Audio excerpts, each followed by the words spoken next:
Oh, hello there. Yes, well, dangerously weekendish. Oh, yeah. From Monday mornings, I work for Friday nights. Well, I don't, but that's because I'm intrinsically lazy, I suppose. Yes. Working.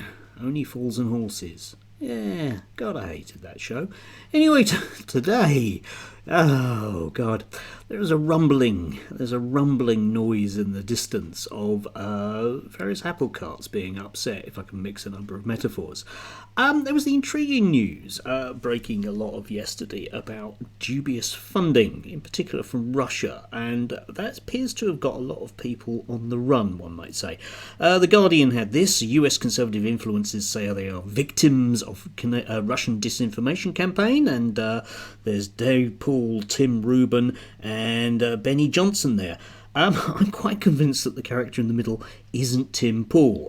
Tim Paul wears a black beanie in Los Angeles, in the heat, in the summer, because that way you won't realise he's going bald.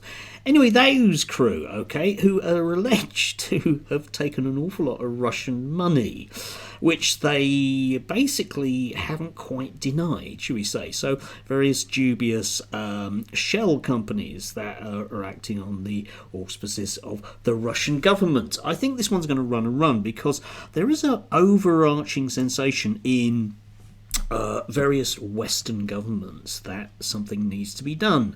It would be nice if a parliamentary majority which amounted to the hundreds in the UK could actually manage to do it, but we'll come back to that one. Lots of those kind of culture war issues that seem to get an awful lot of coverage, especially in the UK. Not just GB News and Talk TV, because we know exactly where their funding comes from, but there are an awful lot of organisations that just seem to exist, and they have an awfully high media profile for people that might sell the occasional T-shirt, shall we say. So, it's been pointed out in the past from groups like Hope Not Hate about the way that, for example, various anti-trans groups in the UK are nefariously funded, or dubiously funded, or at least dubiously promoted, shall we say.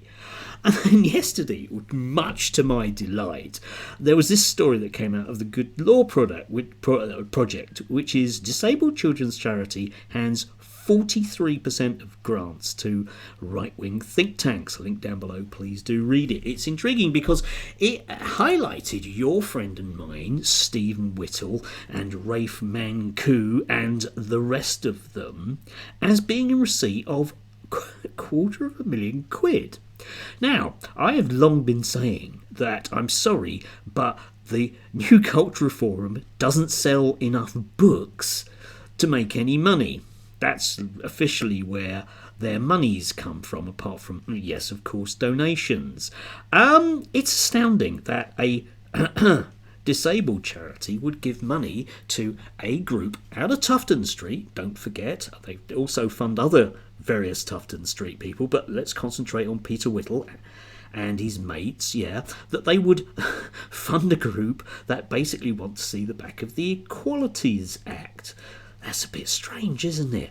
Bit strange, that. Yes. Anyway, they were contacted for comment, but as of this time of going to press, they haven't said anything, and I have a feeling they just won't. So there is yet to be a local group for the New Culture Forum. They're setting up various local groups all over the country. I wonder where they got the money from that. Yeah, and I would be very tempted to go along if there's going to be one in my local town, because I have signed up so I can see what they're up to, and ask some awkward questions about the money. But there you go. That's where the monies comes from these people. And of course, if we actually did have a functioning media, and by that I mean, a media that operated on some form of level, then next time Peter Whittle went on in front of a journalist, he would have to answer some questions. But of course, nothing will be said, right? Now, the Labour Party really should do something about this. I'm probably going to do another video tomorrow about Elon Musk and his pervasive nastiness, okay? But something has to be done about this. I know the Labour Party don't want to, because the Labour Party have their own particular issues in and around their think tanks. Now, the reason why you keep seeing that glorious ex-MP, Mr Ashworth, rather than, for example, any member of the Green Party, is because he's quite closely tied up with, yes, he's got a job with one of the Blairite think tanks. It's very, very pervasive, this kind of thing. I'm not just using it to slag off the right wing, although their funding is always a lot more dodgy. Now, I think it's time that we put a stop to this kind of thing. It shouldn't be that hard to make it so that any form of charity, like these people, have to very explicitly say very explicitly where any money is going. And that would also count for the groups at Tufton Street and the Blair lot as well. Okay, just to make it really fair. Yes. Because at the moment we are entering a media space whereby people like Tucker Carlson can have some very, very odd ideas.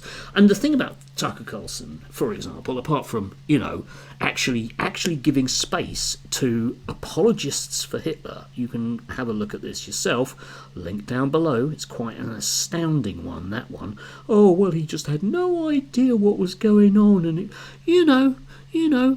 when somebody said to him, I think the toilet's blocked, he said, oh, he might need a final solution there. And apparently just people took those words the wrong way. It's on that level.